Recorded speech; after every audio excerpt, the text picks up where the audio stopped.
Dumidiskarte rin ang ilang pasaherong nagpalipas na magdamag sa Parañaque Integrated Terminal Exchange sa PITX dahil na-reschedule ang ilang biyahe roon. May unang balita live si EJ Gomez.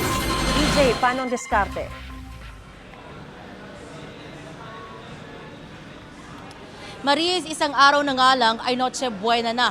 Pero ngayon pa lang, hanggang ngayon, dito sa PITX, marami pa rin sa mga kababayan natin ang ngayon pa lang uuwi sa kanilang mga probinsya para doon magdiwang ng holiday season.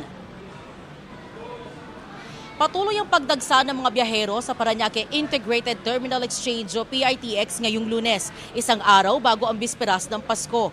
Kanya-kanyang diskarte sila sa pagpapalipas ng gabi sa terminal, pagbili ng tiket at pag-abang sa mga bus na masasakyan. Tuloy-tuloy naman ang dating ng mga bus. May ilang mga biyahe lang ang kanselado o delayed, gaya ng Lipa City, Lucena City at Olongapo City. Kailangan lang maghintay ng panibagong schedule. Nananatili namang naka-full alert ang seguridad sa buong terminal. Masusing sinusuri ang mga gamit ng mga pumapasok na biyahero. May K9 din sa may entrance at may mga pulis na nakadeploy sa loob at labas ng entrance.